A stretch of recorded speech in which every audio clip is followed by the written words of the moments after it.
it is wonderful. If you have something to offer, and we all have something to offer, we all have our own stories, we all have our own way of seeing life.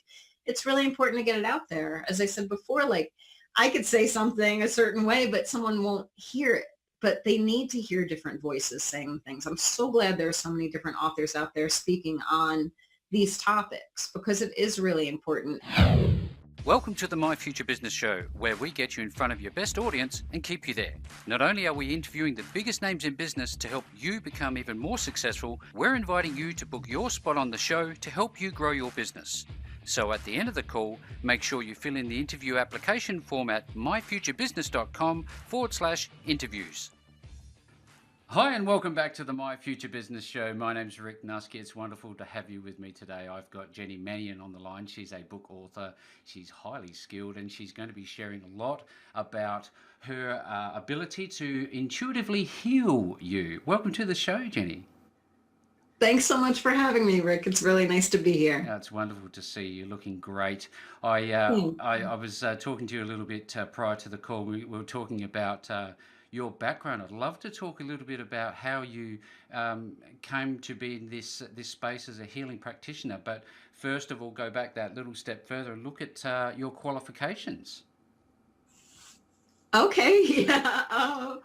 Well, it's interesting that I do have a BA in psychology from Penn State.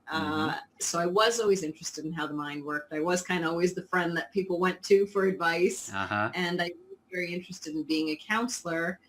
So it did actually come full circle to me doing things like that, although I didn't follow that traditional path. I was sick for a long time, for 7 years with a bunch of chronic illnesses, and actually in healing myself of those in 3 weeks was really how I reignited my passion for kind of helping others do the same, tap into their unlimitedness of being to heal whatever it is in their life that they needed to heal and wanted to make better. So tell us a little bit about this journey, this 3-week journey that you had. It seems like quite a rapid response to a significant issue that you were facing.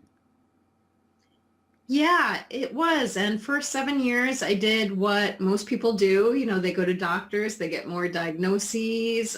Sometimes I did go on medications, not all the times. I never went on the antidepressants because I felt like I wasn't depressed. I was sad because of my illnesses. So really listened to myself a little bit, but really listened to the doctors, joined support groups, did everything I thought I should be doing. But in doing that, I really became all my diseases. I was on the internet finding out more information about my illnesses. Yes. I was manifesting more symptoms. I even manifested a blood clot. Oh, wow. Wound up in the hospital for 5 days. So really kind of just was ill, and was very into that identity and role of being sick and didn't really know it could be any other way because I wasn't told that. So there were a couple things that led up to me healing myself. One was I did meet a friend who didn't know me as like sick Jenny. She just knew me as Jenny. I met her on St. Patrick's Day. And before that point, I'd really refused pain pills. I had seen what addiction did to people. I'm from New York City. I was very fearful of going on medication that I could be on for life and possibly become addicted to. But after I met her, I was like, you know what? I do want to get out for walks and I do want to kind of reclaim part of my life. So I would take a pain pill and go for a walk, or half a pain pill. And it actually enabled me to remember what it was like not to be sick anymore. And it also allowed me to connect to someone not as Jenny the wife or Jenny the mom or Jenny the daughter, really just connect as me again. And that helped me, and it got me to the right frame of mind that when the movie The Secret was recommended to me and I watched it, a lot of the things resonated with me. The fact that we are always creating new cells, our bodies 99.99% new in 11 months. So where we're putting our energy and our thoughts and especially our emotions really contributes to what kind of cells we're making. And I know I was spending a lot of time concentrating on my pain and how sick I was. And the next was the gratitude, because when you're sick, it becomes very hard. You become very hard on yourself, and your self-talk, you would think it would be healing, but it's usually not. It's actually beating yourself up about what you can't do and what you feel badly about missing. So taking those two things from that movie was really what made me say, you know what, I don't have anything urgent to go to the doctors for. It's always more tests, more blood being drawn. There's nothing urgent. I'm going to stop going for a little while. And I'm really just going to focus my energy on, first of all, where my self-talk is. Because if I'm telling myself I'm sick all the time and I'm going to be in a wheelchair, that's really not giving my body a chance to heal.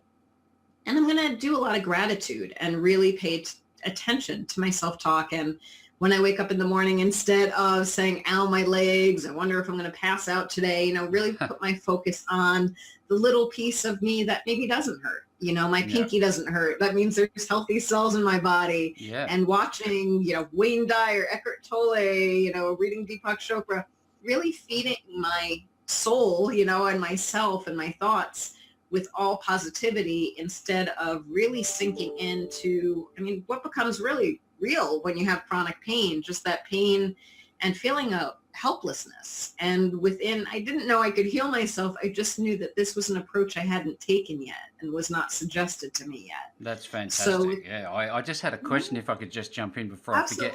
Eckhart Tolle, is his book Now? Is that what that's called? That's an amazing. It's quite lengthy, isn't it?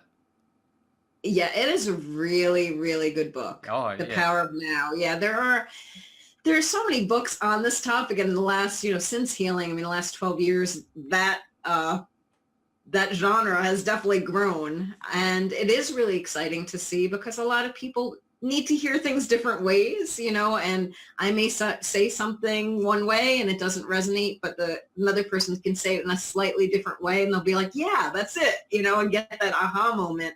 So I'm really grateful there are so many, spiritual teachers and people like Deepak Chopra, especially. He's a doctor in Eastern and Western medicine. Deepak Chopra. So he really knows both sides, and that combination is so powerful because you're not just looking at the biology like Western medicine does, but you're looking at the energy too, which is really important. Yeah, I often talk with authors because I like to link them to business owners, because I believe that anybody who is living and breathing on this planet right now, they need to be thinking about their mindset, Jenny. And what I love about you is you have clearly a level of intelligence that lends to, obviously going on and getting a professional qualification, and that takes a bit of doing. So what you're now saying to me, this is all grounded in information that you've gathered and that you've tested and that you're trialing, and you're doing things new every day. So what is it that you're doing every day in terms of your daily routines?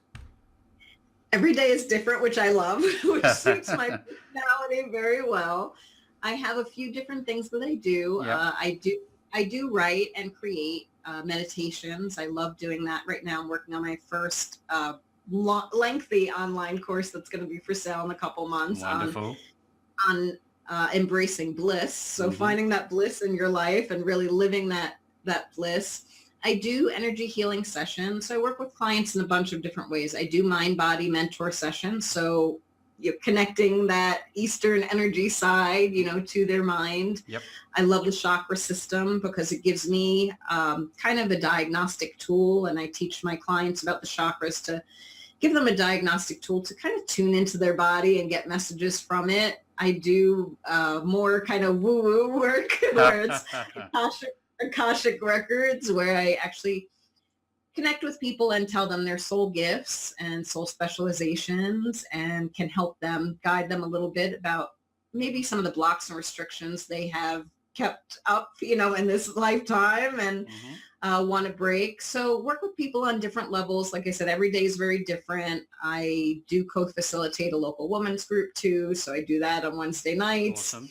So every week's a little different, which is really exciting for me. And I work with clients. About 90% of my clients are not local. So they're all over the world. So I have clients in Saudi Arabia, Australia, Europe. So that's really exciting too. Well, that's the thing about natural healing, from what I understand, that you don't need to be local. You could be remote, which is quite powerful, isn't it? It's really powerful for a couple of reasons. One is if you're ill, you are in doctor's offices and tests and driving places and waiting in doctor's offices and waiting for tests. So it's very powerful for me to say to a client, hey, you know what? You get to lay down, in your own comfy chair, in your own space and receive. The second really great thing about it is energy healing really fills a room. So if I'm concentrating on on a person, on the client, other people can receive the benefit. So I've had, say a husband and wife where the husband's sick, but the wife receives a deep healing during.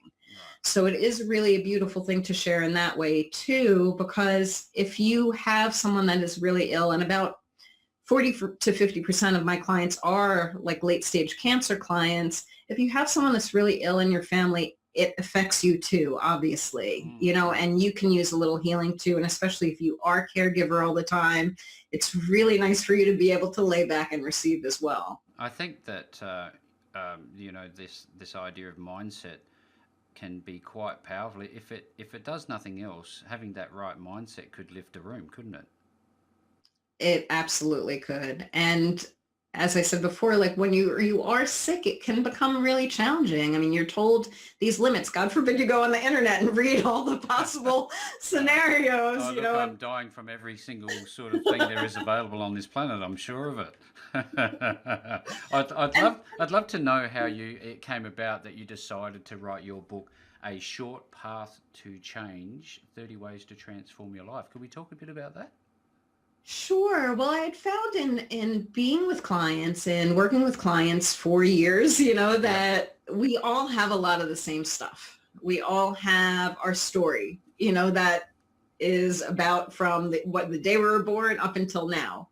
We all have being really critical of ourselves, that lack of self-love, sometimes the lack of self-care. A lot of us have blame for ourselves or others. Mm-hmm. So I really wanted to create a book where I believe in really short, easy tools. That's another thing about me. I don't believe in making things complicated. If I told my clients you need to meditate 2 hours a day, no one would do that. No one has time for that. So I really do believe in short, easy tools to just bring your mind. It's really about mindfulness. Bring your mind to the present moment. What have you been telling yourself for the last half an hour? What is that, a positive message? Would you like to be telling yourself something different? Gratitude for self is really important because we are so hard on ourselves. A lot of times we'll go on in our head about something, a sentence we feel we misspoke, for hours, days, weeks. And we dwell on these things, don't we? Yeah. But if we do something nice for someone, we never even give ourselves a second of credit. Yeah, I agree. So, if you think about if you would treat a child like that, or, an animal like that with all this negative reinforcement, no positive reinforcement, what kind of, result would you have? And a lot of times we do that to ourselves. We're beating ourselves up all the time, and we don't give ourselves, we're not our inner cheerleader. So how do we feel motivated to get up every day if we're thinking about all the things that we don't want to do or that are negative? So I really bring to people just that loving themselves, finding things that they do love to do, finding those passions, finding the things that get them silly, make them like a little child kids again. Yeah. Yeah, I mean, we take ourselves way too seriously. Yeah, well, look, what do they say, Jenny? None of us get out alive, so just chill out. Exactly. Exactly. We have to enjoy this time here. It's not meant to be as hard as we make it, but we're really not taught at a young age to make it easy. I just heard, it was in England, that they are teaching like meditation classes, mindfulness classes at a really young age. Like that's beautiful, because children are so stressed out now, and anxiety levels and depression are through the roof. To really teach kids those skills from a young age that, none of us were taught growing up. Absolutely. I have children myself, and you can see it in them. I think there's just that the system around them that encapsulates their every moment seems to have a somewhat of an effect. And I guess the 2 days of the weekend is the days that we get to help them unwind, don't we? Yes, And absolutely. unfortunately, it's not one of those things where they can live that that sense of presence every day. But I'd love to, Jenny, if we could talk a little bit for those who want to write a book. I'm always fascinated by this idea of writing a book. I've not done it myself, and for those that I speak with who want to write a book, how hard is it for them to do it? It was a challenge. It was a challenge. It was a challenge. But it is wonderful. You know, if you have something to offer, and we all have something to offer, we all have our own stories, we all have our own way of seeing life, it's really important to get it out there. As I said before, like, I could say something a certain way, but someone won't hear it. But they need to hear different voices saying things. I'm so glad there are so many different authors out there speaking on these topics, because it is really important. And, you know, cut it into pieces, like make it a joy. I know, like, a big hang up I had was, oh, I need quiet and I need 2 hours time, you know, for me to be able to write. And that, if I did that, that would have never gotten done. So really being easier on yourself, you know, and those inspired moments for writing usually do come in little bits and spurts. Little like bursts. You could get, Yep. yeah, you can, I mean, I can write, I've written like some of my favorite poems that I've written in 5 minutes, you know, because it's just that burst of creative energy. So writing any chance you get, like not really putting any restrictions on it, and, you know, outlining your book. And I didn't do things really in order because that's not me. I like to mix things up. So, you know, kind of jumped around and wrote things, but really honoring yourself in this process. Yep. And knowing that you have an important story to get out there. Did you have any external help in terms of final construction of, you know, the layout and the flow of your story? I did. Well, I was lucky enough when I had an outline and a few chapters written, Llewellyn Publishing accepted my book. Oh, wow. So Yep. it was really helpful to me to have that guidance and to have deadlines. It was actually really good. Somebody to hold you accountable. Yeah, exactly. That really does help. Oh, I think we You all know, and need if you, that. yeah, and I mean, you could get a coach, or you could get in with a writing group or something like that too. You know, if you don't have a publisher, if you plan on self-publishing, there are ways to do that. You know, get someone else, get another writer that wants to write their book to hold you accountable, you know, or share goals with people. You know, we'll have a chapter written by the end of next month. You know, it makes it more fun that way too. Yeah, well, look, for everybody who's listening to the show today, some sage advice there, and especially those who are looking to write a book, but they're at that stumbling gate, which many of us hit and never end up opening. So, Jenny, when people want to find you, where will they go? They can go to my website. It's JennyMannion.com, JENNYMANNION.com. I offer a lot of free gifts just for subscribing. Wonderful. First chapter of my book, a meditation, my chakra ebook, and a consult with me. So I do love helping people and offering tools. And even if it's a 10-minute consult where I can, you know, just kind of hone in and give you some tools, that is really, it just brings me joy to be able to connect with people. That's amazing. You are a wonderful soul. It's been an absolute pleasure spending some time with you on the My Future Business Show today. Thank you so much, Rick. Thanks for joining us today. If you enjoyed the call, then make sure to subscribe, leave a comment, share us with your friends, and book your spot on the show at myfuturebusiness.com/interviews. And if you're looking for solutions that will help grow your business, then visit myfuturebusiness.com/shop.